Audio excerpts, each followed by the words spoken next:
So very good morning to all of you. Moving further on IC engine,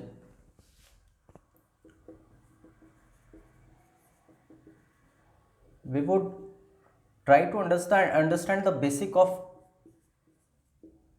piston ring. Okay, in fact a very important component of your IC engine. अब थोड़ा सा आप कोशिश करोगे समझने का.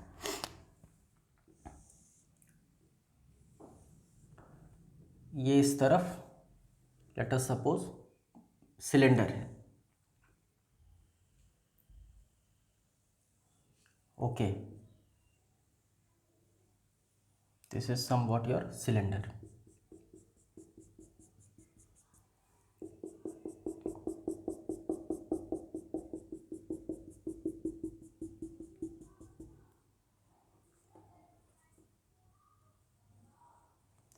And we take a piston like this. Okay,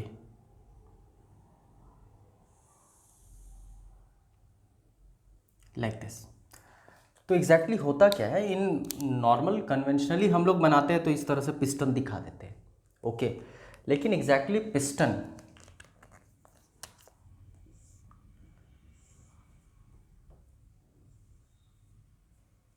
if this is your piston.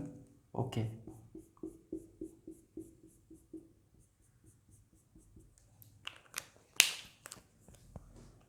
so we can say कि piston is not in the direct contact with the cylinder. कोशिश करना आप समझने का. कन्वेंशनली तो हम लोग ये दिखा देते हैं इस तरह से पिस्टन, लेकिन ये सिलेंडर और पिस्टन के बीच में डायरेक्ट कांटेक्ट नहीं होता है. ओके, उसके पीछे there are number of reasons, हम लोग देखेंगे सीखेंगे उसके बारे में. Okay, so we can say piston is not in the direct contact with the cylinder. In fact, piston rings plays a role of intermediary.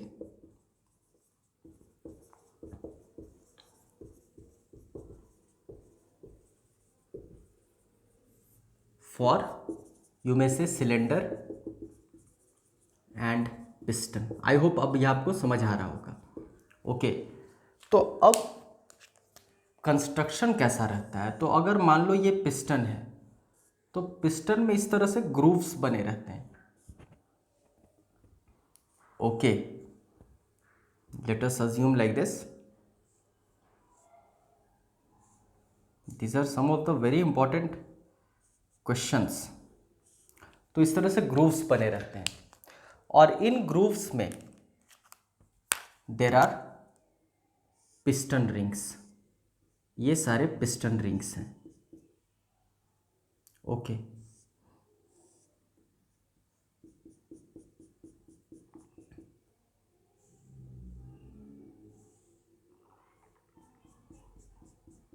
Generally there are 2 to 7. मतलब आपसे अगर पूछा जाए पिस्टन रिंग की संख्या कितनी होती है तो कह सकते हो 2 to 7. लेकिन इंडिया में जितने भी डीजल इंजन्स हैं, ओके, मीन बड़े डीजल इंजन्स, उसमें जनरली 3 पिस्टन रिंग्स होते हैं. ओके, खैर, तो ये आपका पिस्टन रिंग हो गया. अब मतलब हम इसको जूम आउट करके दिखा रहे हैं, ये वाले सेक्शन को हम जूम आउट करके दिखा रहे हैं. ओके, और ये फिर फाइनली आपका कह सकते हो this is your cylinder. You may say this is your cylinder. Okay.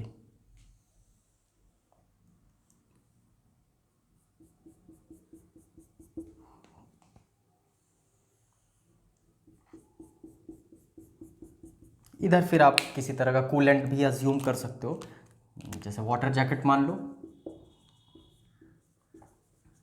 या जो भी कूलेंट आप इस्तेमाल कर रहे हो. ओके, रीज़न है इसके पीछे वाटर जैकेट हम या फिर कूलेंट की बात क्यों कर रहे हैं. रीज़न बिहाइंड कि हम लोग अभी तक क्या बात कर रहे थे कि अगर कोई भी कंपोनेंट आईसी इंजन का होता है, ओके, तो उसमें एक मटेरियल बड़ा इंपॉर्टेंट होता है, एक दूसरा फंक्शन बड़ा इंपॉर्टेंट होता है. तो ये तो कुछ आपका सेटअप हो गया, समझ लेना आप बात को. ये वाले सेक्शन को हमने ये वाले सेक्शन को जूम आउट करके दिखाया है। ओके, अब हम लोग क्यों यूज़ करते हैं पिस्टन रिंग, अब ये सवाल आता है। तो अगर ये मान लो टॉप डेड सेंटर मान लेते हैं यहाँ पे। ओके, तो ये आपका हो जाएगा combustion chamber. Okay, if this is your TDC top dead centre, इस पर हम लोग बात कर चुके हैं। ओके, ये बीडीसी मान लो, तो इस तरह से मूवमेंट हो रहा है। कंबशन चैम्बर, तो जब गैस का कंबशन होता है, fine, let it be SI engine और सीआई इंजन। ओके, जब फ्यूल का कंबशन होता है तो यहाँ पर आपकी गैस का टेम्परेचर बहुत अधिक होता है। तो जब टेम्परेचर अधिक होता है तो बट ऑब्वियस है ये हाई टेम्परेचर एंड प्रेशर बहुत अधिक हो जाता है कंबशन चैम्बर। आई होप आपको समझ पा रहे होंगे, ये वॉल्यूम कम हुआ। ओके, तो प्रेशर बढ़ा, तो हाई प्रेशर गैसेस इस तरफ होते हैं। ओके, और इस तरफ अगर देखो तो लो प्रेशर रहता है, तो बट ऑब्वियस है गैस निकलेगा इस तरफ। तो अगर हम केवल एक पिस्टन का सेटअप रखते, मतलब अगर सिचुएशन ऐसा होता लाइक दिस, जो हम लोग कन्वेंशनली बना भी देते हैं, अगर सिचुएशन ऐसा होता तो देयर इज अ प्रोबेबिलिटी कि यहां से ये वाले पोर्शन से लीकेज हो। ओके, क्योंकि हमको ये तो स्लाइड करना है इस तरह से। ओके, तो ये वाले पोर्शन से लीकेज हो, इसकी संभावना होती है। इनफैक्ट आपके आईसी इंजन में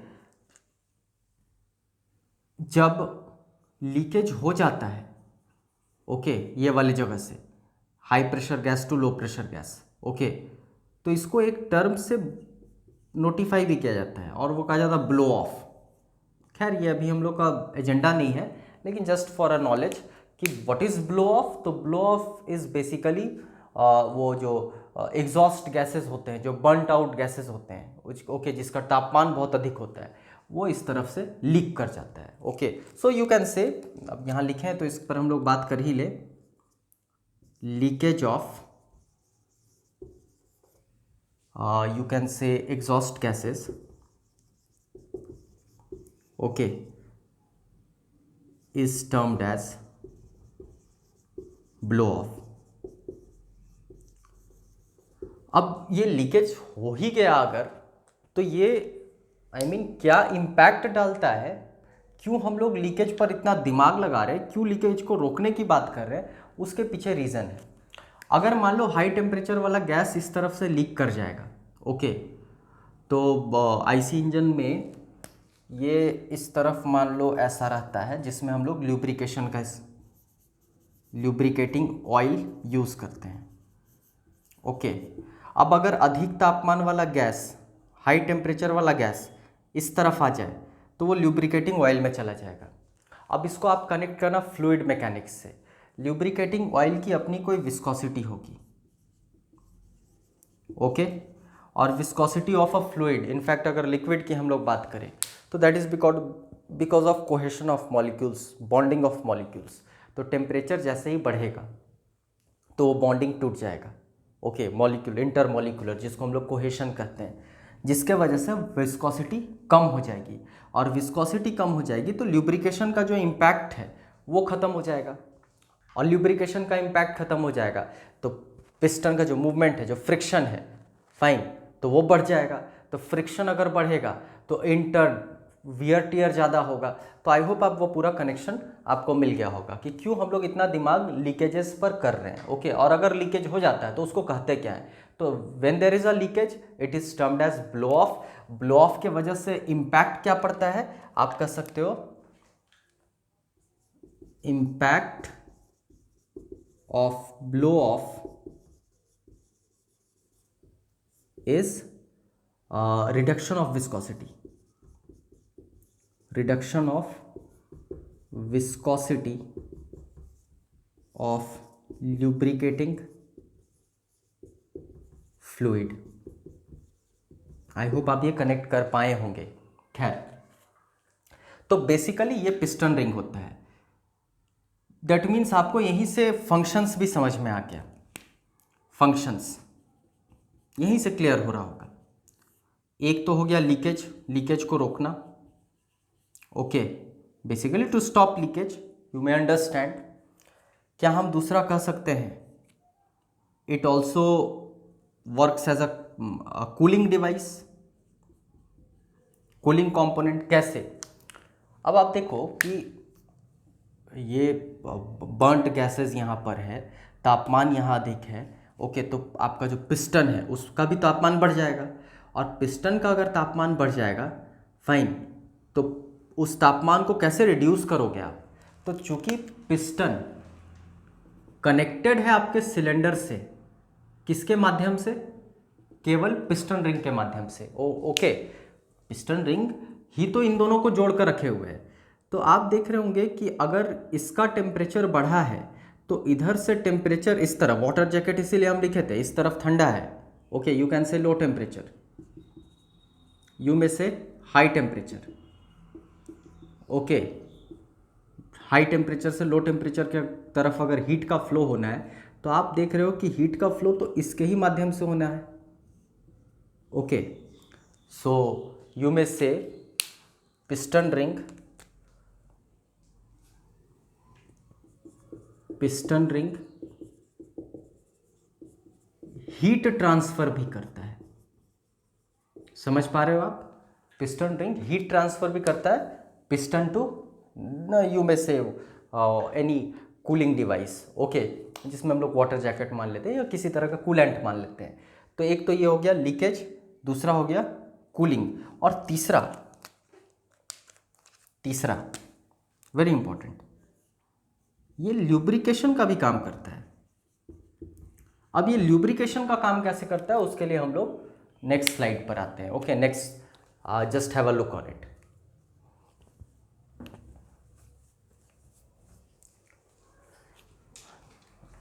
okay, let me just rub this section. Lubrication का काम कैसे करता है उसके लिए हम लोगों को समझना पड़ेगा कि पिस्टन रिंग का क्लासिफिकेशन कैसा है, किस तरीके से हम लोग इसको क्लासीफाई करते हैं। ओके, तो एक होता है कंप्रेशन रिंग और एक होता है ऑयल फिल्ड रिंग्स, या ऑयल रिंग्स भी कहते हैं इसको। ओके, हम जैसे शुरुआत में आपको बतला रहे थे कि in general diesel engine in India comprises of 3 piston ring. Okay, तो ये 3 पिस्टन रिंग में आप याद रखेंगे 2 होता है कंप्रेशन और एक होता है your oil ring. This is a very important question. एक ऑयल रिंग और 2 कंप्रेशन रिंग होता है। कंप्रेशन रिंग का बेसिक काम होता है लीकेज को रोकना।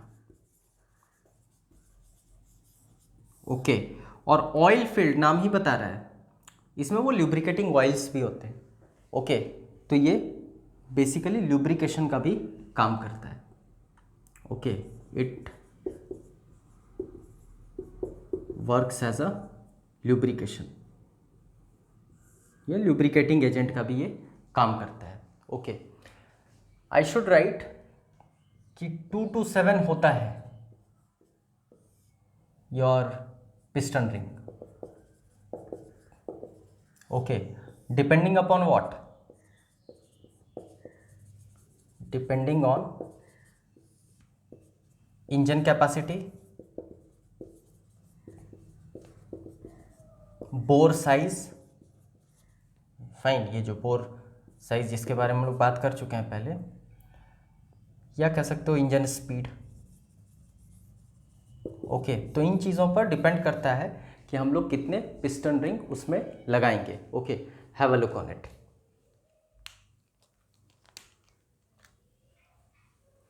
ओके, एक क्वेश्चन आई थिंक यहां पर मिस हो गया कि हम लोग मटेरियल कौन सा यूज करते हैं। Material earlier it was used as cast iron, लेकिन अभी after advancement in your production engineering we use silicon cast iron. Okay, so in general we use silicon cast iron for piston ring. I hope piston ring का concept clear हुआ होगा. Okay, that's all for today. अगले lecture में हम लोग दूसरे component को लेंगे. Thank you.